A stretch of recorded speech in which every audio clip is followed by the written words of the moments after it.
the trumpet and loud let it ring. Jesus is coming again.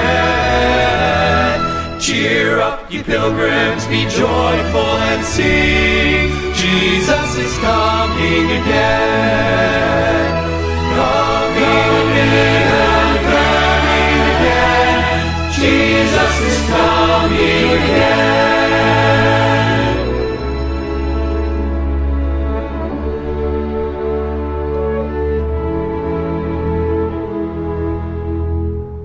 Echo it hilltops, proclaim it ye plains. Jesus is coming again. Coming in glory, the Lamb that was slain. Jesus is coming again. Mon frère, ma soeur, si tu ne peux pas voler comme un avion, cours. Si tu ne peux pas courir, marche. Et si tu ne peux pas marcher, rampe. Mais surtout, continue d'avancer. Que Dieu te bénisse. Heavings of earth tell the vast wandering throng, Jesus is coming again. Tempests and whirlwinds, the anthem prolong. Jesus is coming again. Coming again. Coming again.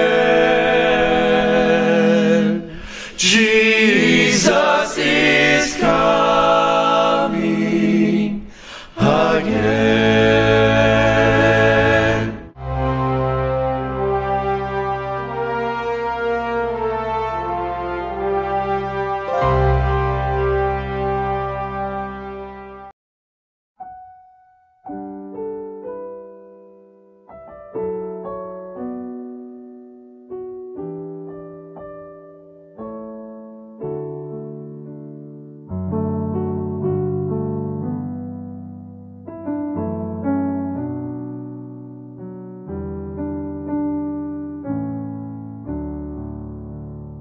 My faith has found a resting place, not in a man-made creed. I trust the ever-living one, that he for me will plead. I need no other evidence. I need no other plea. It is enough that Jesus died and rose again for me.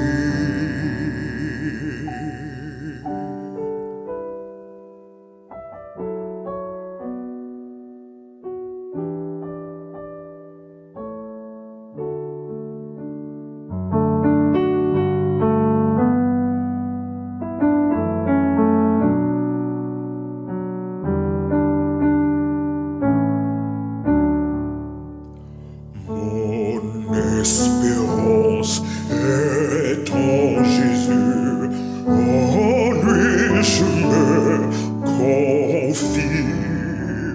Jour après jour, il me rassure, son amour me conduit. Il me relève quand je tombe, il m'aime toujours. Nul n'est semblable à mon sauveur, quel merveilleux amour.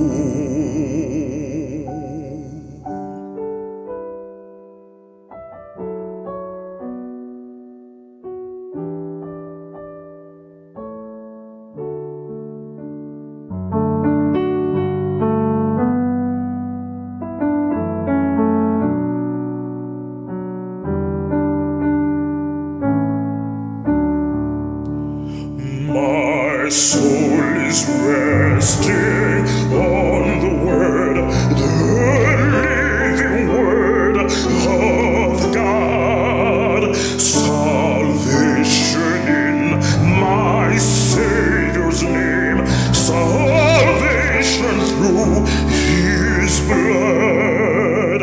I need no other evidence. I need no other plea. It is enough that Jesus died and rose again for me.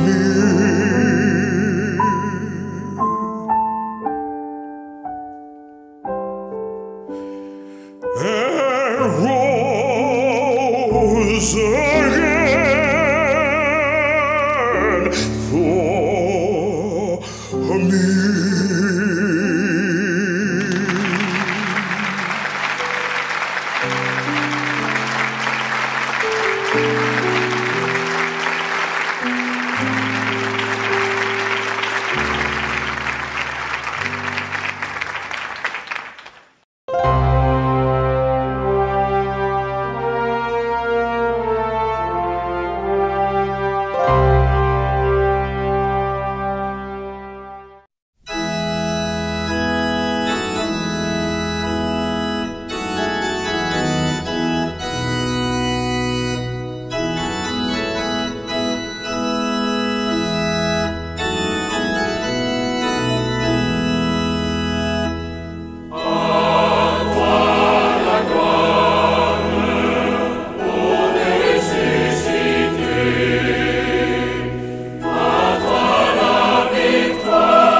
Chers frères et sœurs en Christ, chers amis auditeurs, bonjour et bon sabbat.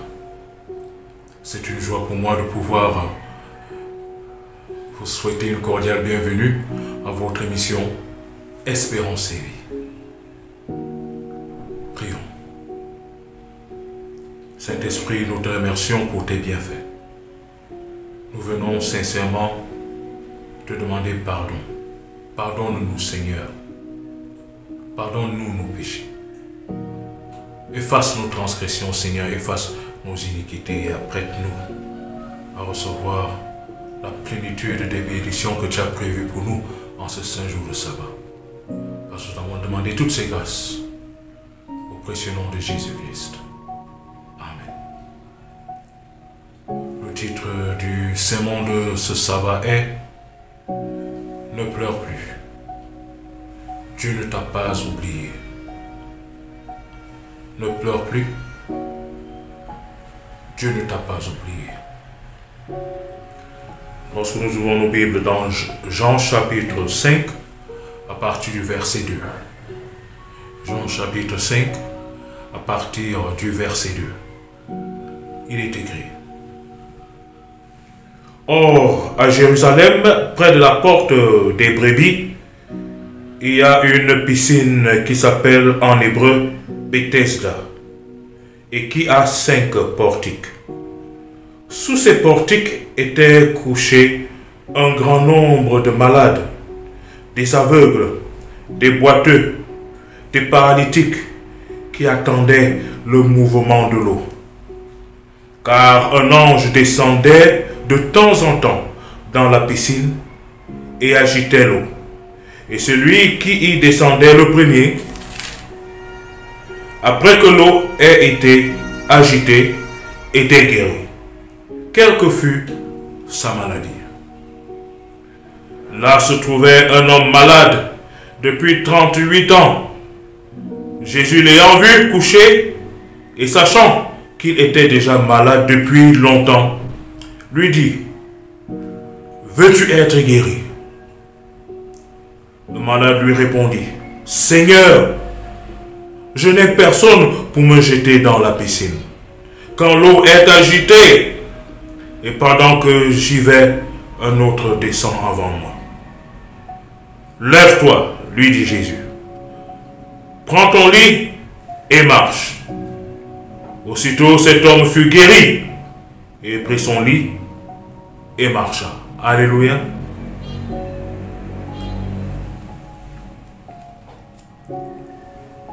Ne pleure plus. Dieu ne t'a pas oublié. Vous voyez ce cas que je vais reprendre la peine de lire afin que nous puissions nous imprégner du message que l'Éternel veut pour nous, a prévu pour toi, mon frère, le message que l'Éternel a prévu pour toi, ma soeur, le message que l'Éternel a prévu pour moi. Je reprends. Or, à Jérusalem, près de la porte des brebis. La porte de quoi? La porte des brebis. Premier signe pour nous. Où sommes-nous? Sommes-nous près de la porte des brebis? Ou alors sommes-nous ailleurs? Sommes-nous près de la porte des brebis? Près de la porte des enfants de Dieu? Près de la porte d'où le miracle se produit? Ou alors nous sommes ailleurs?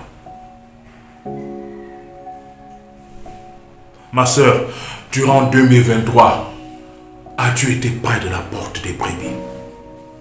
Mon frère, durant l'année 2023, as-tu été près de la porte des brebis?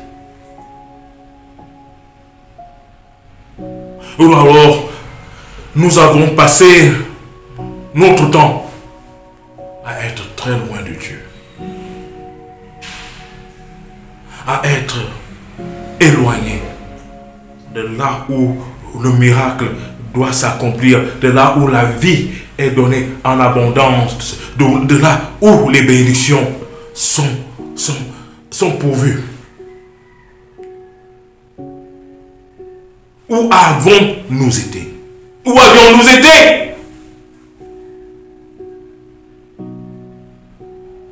Comment peux-tu recevoir la solution à ton problème? Comment pouvons-nous recevoir les solutions à nos problèmes lorsque nous sommes errants dans les ambiances du monde, dans les plaisirs du monde, dans les désirs du monde, au lieu d'être près de la porte des brebis? Brebis de l'Éternel, t'es-tu éloigné? Et la solution pour espérer un changement dans ta vie, pour espérer un miracle, pour espérer à ton miracle, première condition, rassure-toi d'être à la porte des brebis de ta vie. Là où l'Éternel, là où l'ange de l'Éternel passe de temps en temps. Es-tu présent? Es-tu présent, ma soeur? Es-tu présent, mon frère? Suis-je présent? Première condition. Voulons-nous le changement dans nos vies, le succès dans nos vies? Voulons-nous la sainteté de prendre place dans nos vies? Nous devons premièrement être à la porte de quoi? Des brebis. À l'endroit où Dieu a prévu pour nous.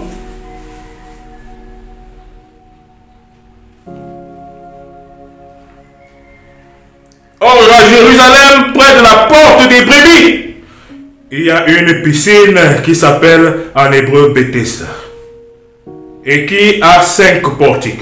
Sous ces portiques étaient couchés un grand nombre de quoi? De malades, des aveugles, des boiteux, des paralytiques qui attendaient le mouvement de l'eau.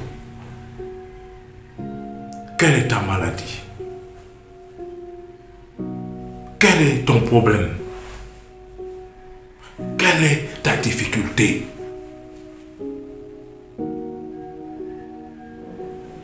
Rends-toi d'abord à la porte des brebis. La porte des brebis peut être aussi là où les enfants de Dieu s'assemblent pour adorer Dieu, pour prier Dieu. Es-tu à l'église? Pars-tu à l'église? Communies-tu avec Dieu? As-tu à communier avec Dieu? Vous avez dit que oui, c'est tout le monde qui part à l'église, mais il y a même des sorciers à l'église. Oui, oui, mais il faut être où? À la porte des brebis. Comment souhaites-tu avoir un changement dans ta vie? Comment souhaites-tu être délivré du péché? Comment souhaites-tu être délivré des malédictions, des malchances, des blocages? Si déjà tu ne te rends pas à la porte de quoi? À la porte des brebis. Où il y a quoi? La piscine. Qu'est-ce qu'il y a dans la piscine? Il y a quoi? Il y a l'eau dans la piscine. Et que dit la Bible? Jésus-Christ lui-même dit, je suis quoi? La source de vie, l'eau de vie. Vous comprenez donc que certaines choses nous arrivent parce que nous ne sommes pas là où nous devons être. Nous allons là où nous ne devons pas être. Il n'y a donc pas de changement.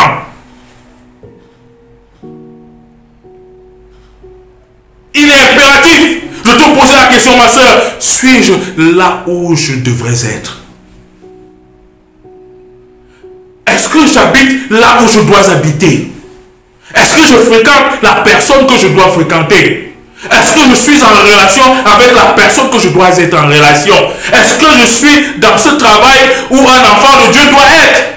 Sommes-nous à la porte des brebis, là où il y a quoi? La piscine, la source de vie, Jésus-Christ, l'eau de vie. Sommes-nous à la porte des brebis? Et lorsque nous continuons la lecture, dans verset 4, il est écrit: car un ange descendait de temps en temps dans la piscine et agitait l'eau. Et celui qui y descendait le premier après que l'eau avait été agitée, était guérie, quelle que fût sa maladie. Mon frère, ma soeur, quel est ton problème? Quelle que soit ta situation, si tu te rends à la porte des brebis, si tu te rends à la piscine de Bethesda, là, tu as le privilège qu'un jour, tu sois présent lorsque l'ange descend pour faire agiter l'eau de la piscine et que tu sois le premier à entrer. Et mais ici, dans la vie, le premier, ce n'est pas une personne, c'est toute personne qui va auprès de Dieu. Il devient premier.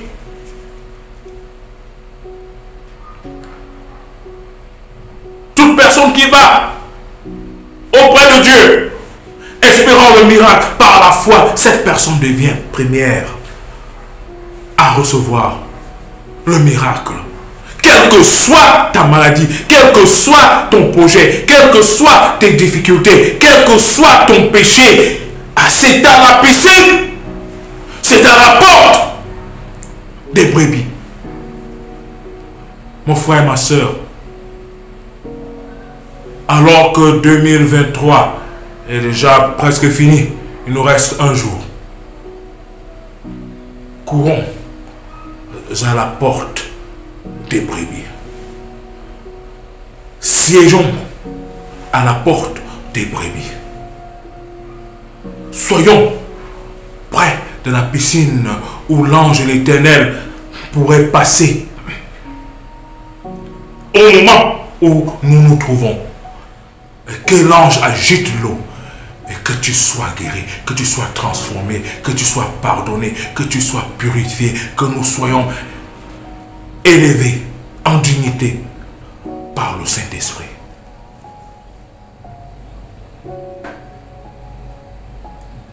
Et lorsque le titre du sermon dit « Ne pleure plus », Dieu ne t'a pas oublié. Et je peux voir cet homme malade depuis combien? 38 ans.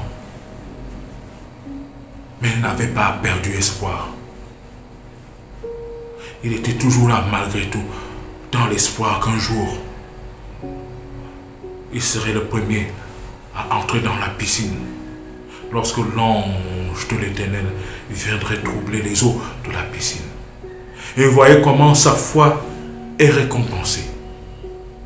Parce que, au lieu que ce soit l'ange, les autres ont été guéris, ont été délivrés, ont été soulagés. Parce que l'ange de l'Éternel est descendu. Agiter l'eau de la piscine. Mais lui, il a été guéri, il a été délivré, il a été sauvé par l'Éternel Dieu lui-même en personne. Alléluia. Car Jésus-Christ est Dieu. Jésus-Christ est le Dieu, le créateur des anges. Et toi, ma soeur, c'est Dieu, c'est Jésus-Christ lui-même qui viendra. La Bible nous dit que Jésus-Christ savait que l'homme était malade.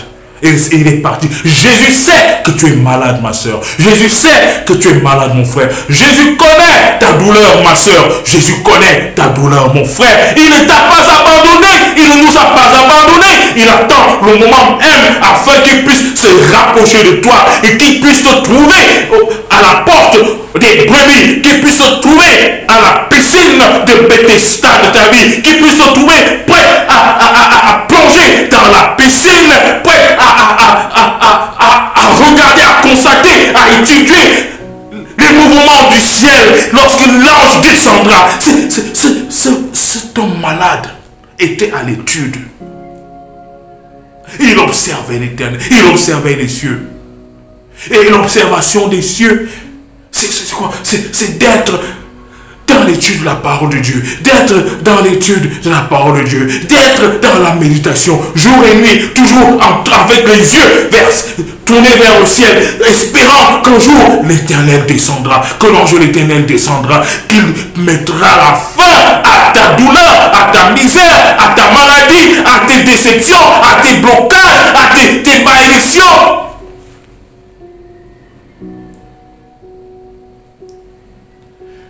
Là se trouvait un homme malade depuis 38 ans. Jésus l'ayant vu couché et sachant qu'il était déjà malade depuis longtemps, lui dit, veux-tu être guéri? Voici 2023 qui est fini et voici 2024 qui rapporte, qui est à la porte. Et Jésus-Christ te dit aujourd'hui, ma soeur, veux-tu être guéri? Mon frère, veux-tu être guéri? Ma fille, veux-tu être guéri? Mon fils, veux-tu être guéri?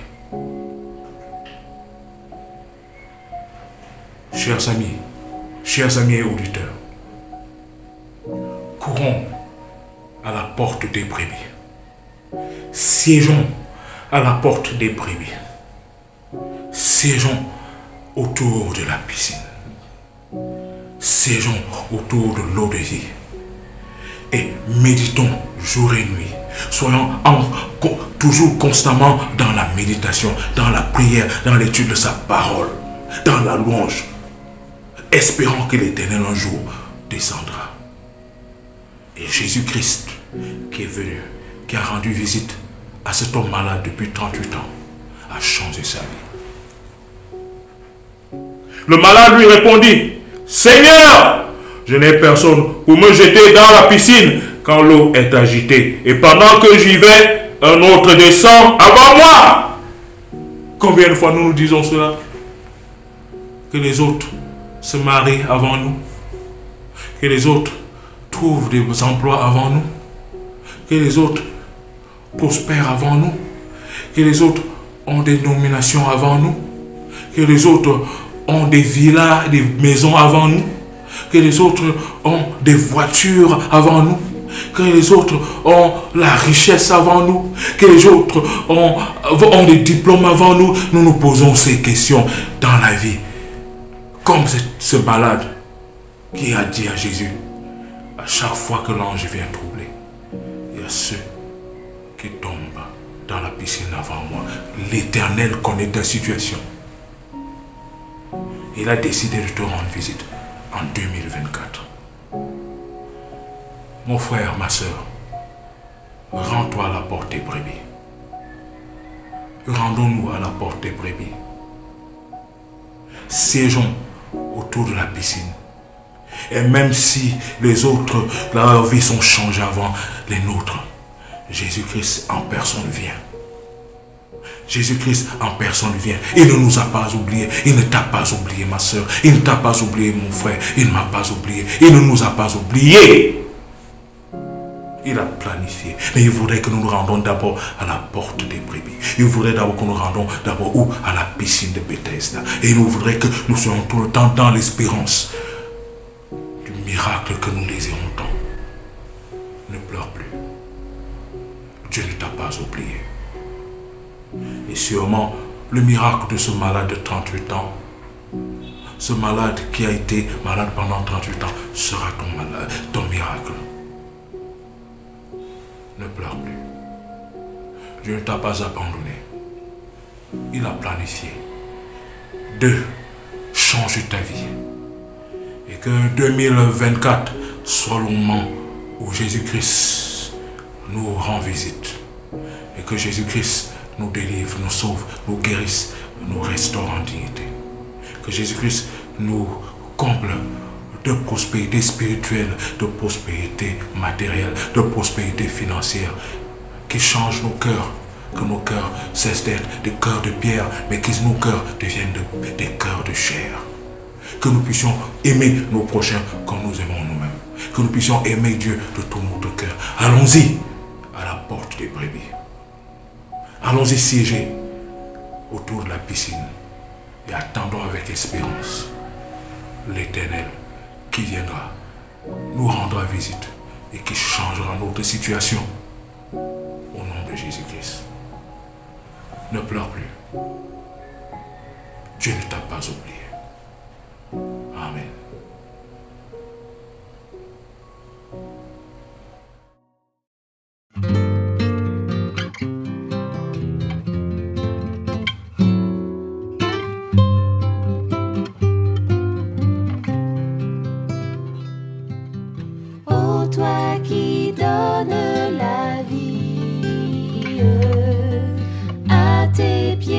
je veux m'asseoir,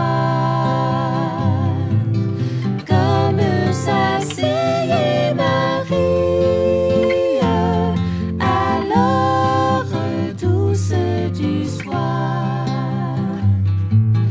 comme s'asseyait Marie à l'heure douce du soir.